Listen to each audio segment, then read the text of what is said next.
Medusa, the beginning, the birth of the Gorgon. There was an age before the age of heroes, a time carved from silence and sea mist, when the gods were not stories told by firelight but presences felt in the shudder of the earth and the salt on the wind. Their voices were the hiss of retreating waves on a forgotten shore, their footsteps the distant rumble of thunder over a wine-dark sea. On such a shore, on a lonely island lashed by the Aegean's moods, a child was born. The sky, moments before a placid bowl of twilight indigo, tore itself asunder. A storm, raw and sudden, descended not as a blanket of cloud, but as a singular, furious entity. It was not a storm of rain, but of wind and lightning, a celestial war fought directly above the low, stone and timber hut where the fisherman's wife labored. The air crackled, charged with the breath of something immense and unseen.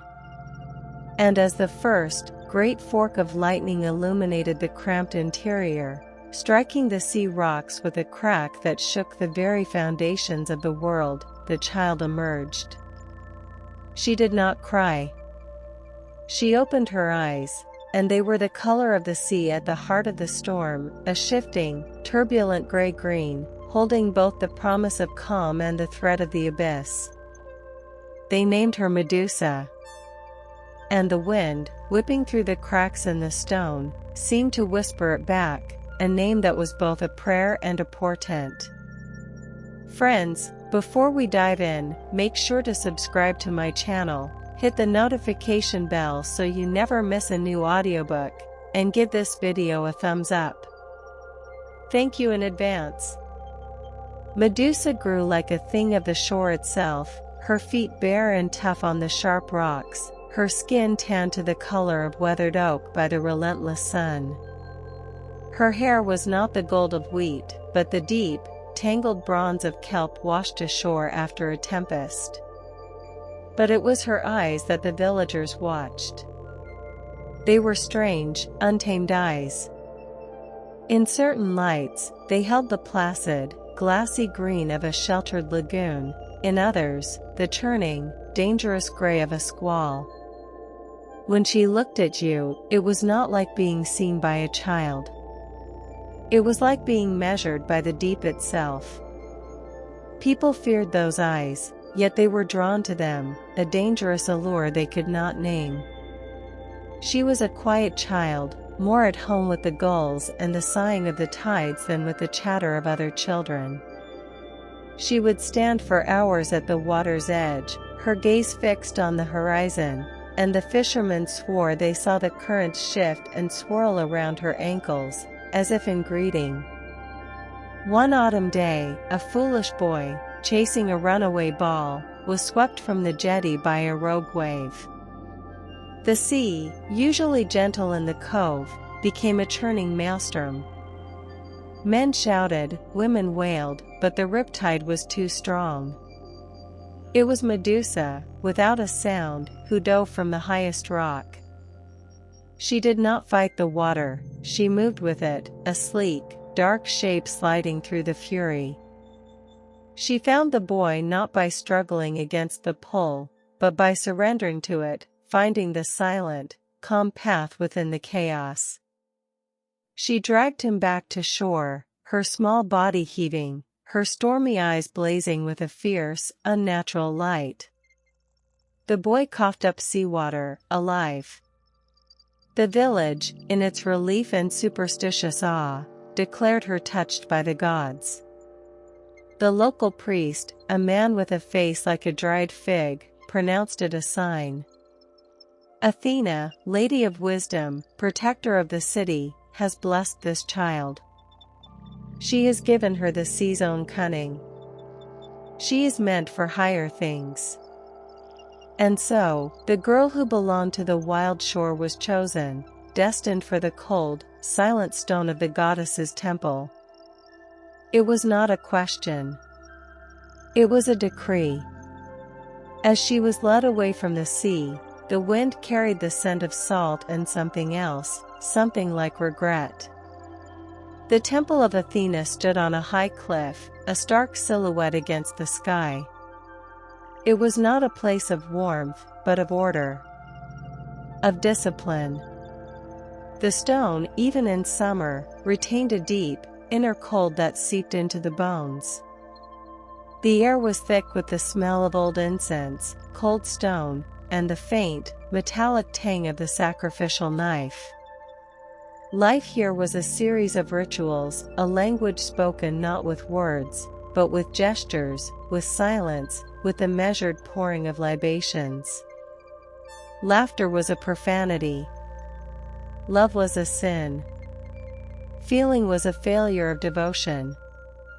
Medusa learned the sacred dances, the intricate prayers chanted in a tongue so old it felt like the grinding of tectonic plates. Her voice, once used to call to the gulls, was now trained to utter perfect, hollow syllables to a goddess whose marble face was eternally stern, eternally cold. She was taught that her body was a vessel, to be purified, controlled, and offered. Her beautiful, wild hair was bound tightly back, hidden beneath a simple white veil. Her sea-colored eyes were to be kept downcast. She was to become invisible, a faceless servant in the house of a distant, demanding deity. In this world of silence, she found one solace, a girl named Elpis, whose name meant hope. Elpis had eyes the color of a summer sky and a spirit that had not yet been entirely crushed by the temple's weight. They were not supposed to speak beyond the necessities of their duties, but in the dark of their shared cell, they whispered. They shared memories of sunlight, of the taste of fresh figs, of the simple, human comfort of a touch. Elpis became the sister of her soul, the only warmth in the chilling vastness of the temple. Their friendship was a secret rebellion, a tiny, flickering flame in the overwhelming dark. One day, Elpis was caught. Not in a great transgression, but in a small one. She had been heard humming a folk song, a melody from her childhood, while polishing the altar. The high priestess, a woman whose humanity had long since been eroded into a perfect instrument of divine will, made an example of her. Elpis was assigned to perpetual silence, confined to the deepest, darkest chambers of the temple, tasked with copying sacred texts until her fingers bled. Medusa was forced to watch as her friend was led away, their eyes meeting for one last, desperate moment. No words were exchanged, but the message was clear: this was the price of feeling. That night, kneeling in the cold sanctum, Medusa looked up at the statue of Athena. The goddess's stone eyes seemed to look right through her. For the first time, a question, sharp and treacherous, formed in Medusa's heart. What wisdom is there in this? What protection in this coldness? The only answer was the hollow echo of her own breath in the vast, empty space. The change began with the gulls. They fell silent, an hour before the storm hit. The air grew thick, heavy, pressing down on the island like a hand. Then the wind came, not howling, but moaning, a deep, resonant sound that seemed to rise from the ocean floor. The sea, which had been a sheet of hammered silver, turned the color of bruised iron. When the storm broke, it was with a fury that felt personal, as if the ocean itself had decided to scour the island from the map. From the temple heights, Medusa watched the ships, not the familiar fishing boats, but great, long war vessels with serpent-headed prows, being tossed like toys. They were dashed against the teeth of the coast, the sound of splintering timber a sickening counterpoint to the thunder. The following morning, the sea was calm, sated. The beach was littered with wreckage and the bodies of the drowned. And there were survivors. A handful of men, clinging to life, crawled onto the sand like creatures from the deep. Among them was one who was different. He was not a god, not in the way the stories would later tell. He did not glow, and no trident was in his hand. He was a man, tall and powerfully built, with a beard crusted with salt and hair the color of wet shale. But his presence was a physical force. When he stood, the other survivors fell back, not in fear, but in instinctive deference. His eyes were the color of the deep ocean trenches, a blue so dark it was almost black, holding a timeless, ancient knowledge. He moved with the slow, sure grace of a tidal current. This was Poseidon. Not the god of the frescoes, but the god as the sea itself made flesh, wild, potent, and immense. The temple took the survivors in. And from the moment the Sea King's dark eyes met Medusa's stormy ones, something shifted in the world. It was not love, not as mortals understand it. It was a recognition, an awakening. He was the untamable ocean, she was the shore it eternally coveted. He was the storm, she was the strange calm at its eye. In the days he remained, recovering his strength, they never spoke. Their communication was one of glances held a moment too long, of the space between them humming with an unspoken charge. He would watch her during the rituals, his gaze a tangible heat on her veiled head and downcast eyes. And she, the disciplined priestess, found her prayers turning to ash in her mouth. The cold stone of the temple felt like a prison, and the sea's call, which she had tried to forget, became a roar in her blood. The night it happened, the air was again heavy, electric. The Sea King found her in the inner sanctum, before the statue of Athena. The only light came from a single, guttering torch, casting long, dancing shadows that writhed like living things. He did not touch her at first. He simply stood there, and the scent of him, of salt, of the wild, open sea, of power, filled the small space, overwhelming the scent of incense. He reached out and slowly, deliberately, untied her veil. Her hair, the color of deep-water kelp, tumbled down around her shoulders. It was a violation of a sacred law, an act of profound defiance. What happened next in the flickering darkness was not a tale of brutal conquest, nor of sweet seduction. It was a collision of elements. It was the ocean claiming the shore. It was a rebellion against the cold, sterile order of the temple, a desperate, passionate reclaiming of everything that had been stripped from her, her wildness, her body, herself. It was violence and it was prophecy. It was desire as a form of destiny. And throughout, the marble eyes of Athena watched, unblinking, from the shadows. When it was over, he was gone. Vanished, as if he had never been. The next morning, the sea was preternaturally still, a flat, glassy calm that felt wrong. The other survivors were gone. The only evidence was Medusa, alone in the sanctum, her veil on the floor, her body humming with a terrible, transcendent power, and the profound, echoing silence of the goddess's wrath. The silence was the first sign. It was not an absence of sound, but a presence. The familiar, comforting noises of the temple, the distant murmur of the sea, the skittering of a lizard on sun-baked stone, the soft chant of a priestess in a far-off corridor, all ceased. The air grew thick and still, heavy as a shroud.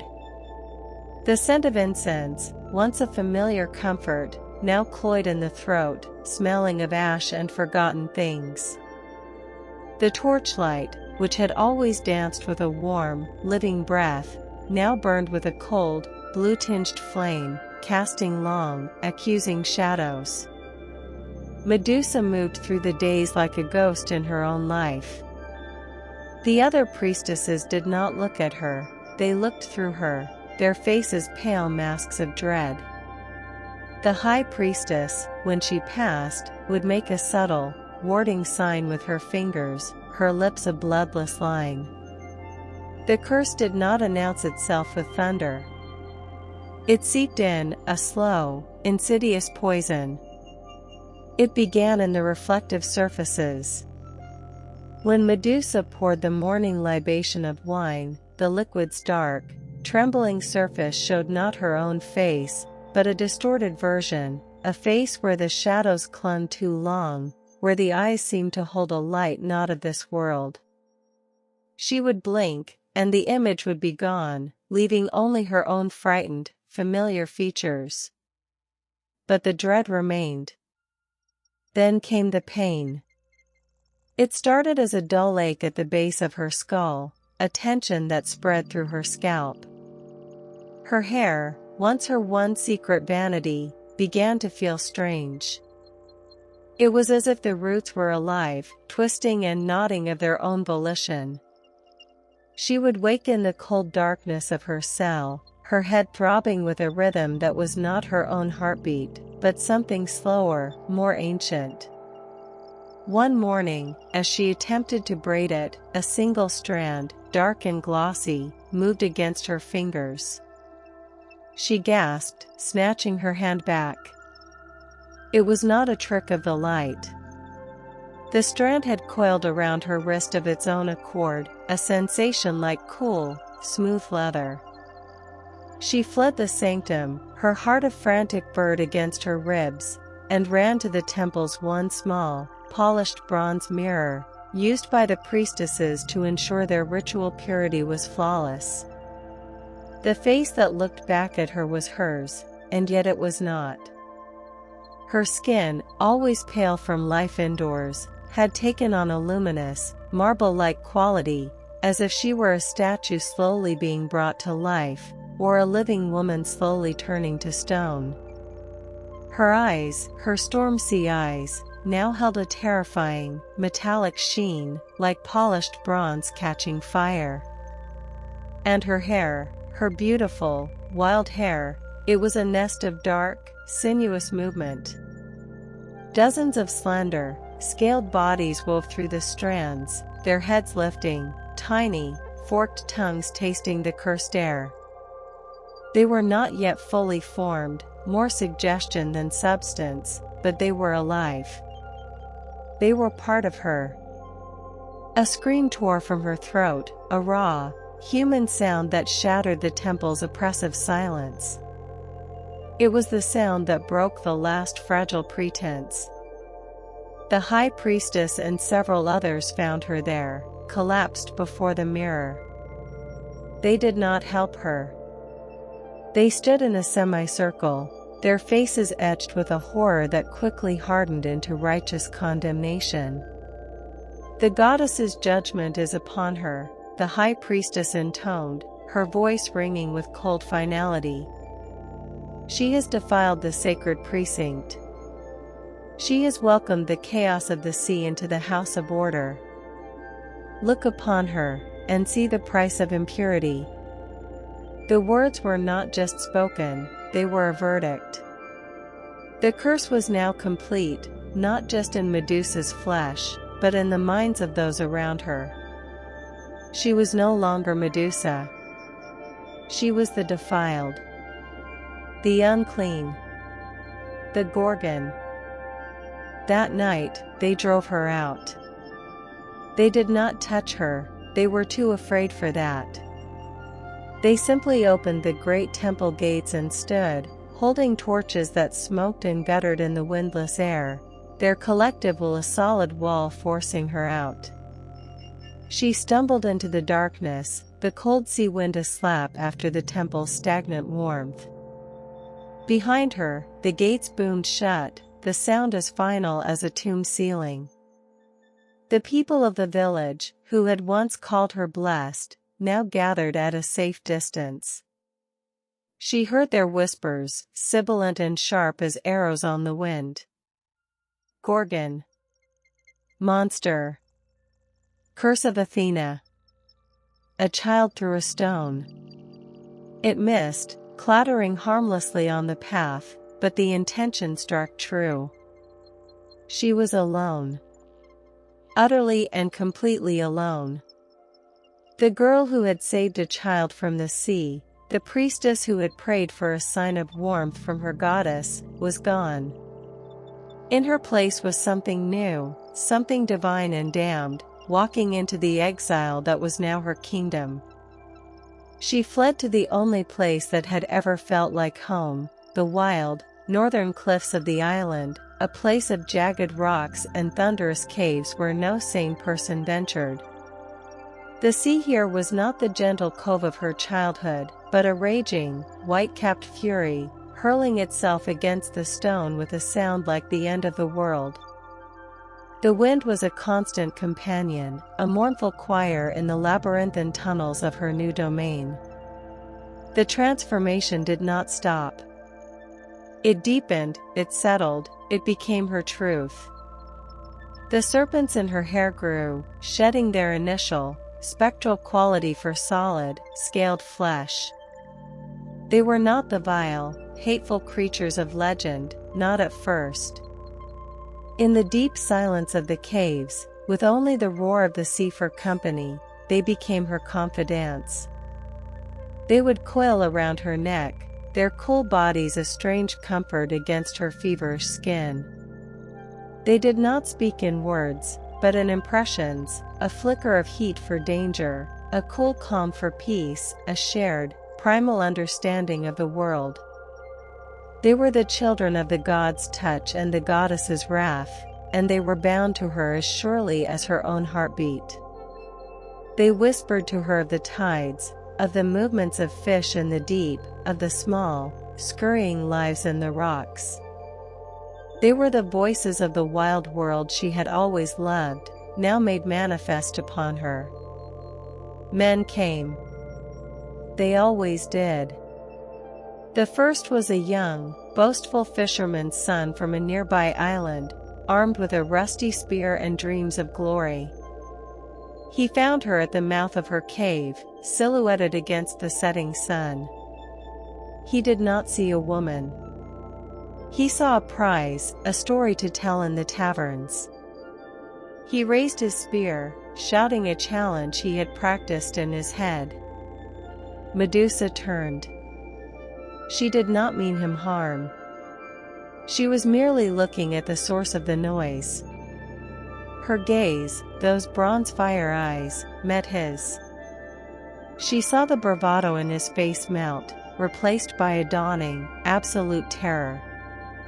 He saw not a monster, but the embodiment of his own deepest fears, of the deep, of divine retribution, of the utter insignificance of his own life. His own mind, his own mortal terror, turned against him. The process was not instant, but horrifyingly slow. A gray pallor spread from his eyes, across his cheeks, down his neck. His flesh lost its pliancy, hardening, cracking, becoming granular. His final scream was cut short, trapped in a throat of stone.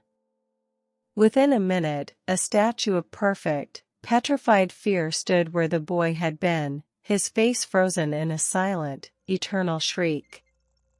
Medusa stared at the stone figure, a cold horror washing over her that had nothing to do with the curse. She had not killed him. She had merely been. His own heart had slain him.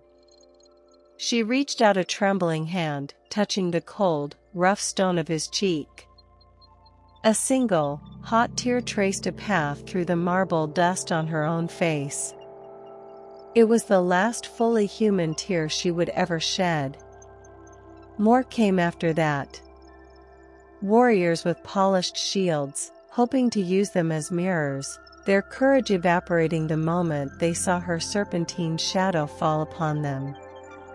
Treasure hunters, lured by tales of a cave guarded by a monster that must, surely, hold vast riches. They all met the same end. Their bodies, frozen in poses of attack or flight, slowly became a garden of stone figures that littered the approach to her cave. The sea wind and salt spray began to weather them, smoothing their sharp edges, giving them the patina of ancient monuments. She did not arrange them. They were a forest of her own isolation, a gallery of the fatal price of a gaze. She learned to control it, to some degree. She could sense the vibration of footsteps, the scent of mortal fear on the wind. She would retreat deeper into the darkness, her serpents hissing a soft warning. But sometimes, she could not avoid them. And each time, a little more of the girl she had been crumbled away, replaced by the legend she was becoming. She was neither demon nor saint. She was a truth, a consequence, made flesh. She was the reflection of the world's own fear and desire, and all who looked upon her saw their own doom staring back. The years bled together, marked only by the turning of the tides and the slow accumulation of stone sentinels around her cliff. Medusa's world had shrunk to the sound of the sea and the whisper of scales on rock. The serpents were now fully a part of her, a living crown that felt neither monstrous nor divine, but simply was. They slept when she slept, grew restless when a storm approached, and coiled tight with alarm at the approach of any living thing larger than a gull. She had learned the topography of her prison by echo and touch, her bare feet knowing every groove of the cold stone floor, her hands recognizing the damp contours of the cave walls. She was a creature of shadow and echo, and the woman who had once dreamed of the sea's voice was a ghost haunting the shell of this new, eternal body. It was during a period of unnatural calm, when the sea was a flat, leaden sheet and the air was thick and unmoving, that a presence arrived. It was not the clumsy, fearful tread of a hero, nor the greedy scrabble of a treasure hunter. This was a soft, hesitant step, a rustle of simple cloth, and the faint, familiar scent of dried herbs and temple incense, a scent that struck Medusa's senses like a physical blow, stirring memories of cold stone and whispered confidences. She retreated deeper into the gloom of her cave, her serpents lifting their heads in a unified, silent question. But the visitor did not press forward. They simply stood at the entrance, a silhouette against the gray light. Medusa. The voice was a whisper, worn thin by time and sorrow, but Medusa knew it. It was Elpis. A sound caught in Medusa's throat, a half-choked thing that was neither a sob nor a laugh. She pressed herself against the cold cave wall, turning her face away. "Leave," she rasped, her voice unused, rough as pumice stone. "You cannot look upon me." "I am not here to look," Elpis replied, her voice steadying. "I close my eyes. See? I am blind to you now. I come only with words. A final duty." Medusa could hear the truth in it. The footsteps were unsure, feeling their way. The scent of fear was there, yes, a sharp, acrid thread in the air, but it was woven through with a profound and desperate resolve. "They sent you?" Medusa asked, the bitterness of familiar taste. "No," Elpis said softly. "The temple is changed. The goddess's presence is one of cold fury. The prayers go unanswered. The high priestess is an empty vessel, speaking only of wrath and purity. I left. I have been searching for you, for a long time." Silence fell between them, filled by the slow, rhythmic drip of water somewhere in the cave's depths. The serpents in Medusa's hair slowly settled, soothed by the lack of threat in the voice. "Why?" Medusa finally whispered. "To warn you. And to say goodbye." Elpis's voice broke. "I went to the oracle at Delphi. I offered all I had for a glimpse, for an answer. The air grew thick, the fumes. I saw a vision in the smoke." Medusa stood perfectly still, barely breathing. "A man," Elpis continued, her voice taking on a distant, resonant quality. "A son of the sky, they will call him. He will be guided not by courage, but by a king's command and his own desperation. He will come armed not with virtue, but with a mirrored shield, a gift from the gods who have forsaken you. He will not meet your gaze. He will see only a reflection of the monster they have told him you are." Medusa listened, her heart a cold, heavy stone in her chest. This was no surprise. It was the inevitable ending to her story. "And?" Medusa prompted, her voice flat. "And he will end your pain," Elpis said, a tear tracing a path through the dust on her cheek. "Yet his mercy will be death. Your head, severed from your body, will become his trophy, a tool for further triumphs. The legend of the monster will be complete, and the name Medusa will be a whisper to frightened children." The prophecy hung in the stagnant air, a sentence of execution. Medusa absorbed it, feeling the truth of it settle into her bones. There was no rage left, no fight. Only a vast, weary acceptance. "I see," Medusa said. "I am sorry," Elpis wept, her blindness making the apology all the more profound. "I am so sorry I could not save you. That day in the temple. I should have." "There was nothing you could have done," Medusa interrupted, her voice softer now. The memory of their friendship, that single, bright point in her life, was a warmth that not even the curse could entirely extinguish. "Go, Elpis. Go and live. Forget this place. Forget me." She heard a sharp intake of breath, a final, choked sob. Then, the soft, shuffling footsteps receded, fading into the sound of the wind outside. Elpis was gone. Medusa slid down the cave wall, sitting in the profound darkness. The prophecy was not a threat, it was a release. Her long vigil had an end point. The man who would come was not her murderer, but her deliverer.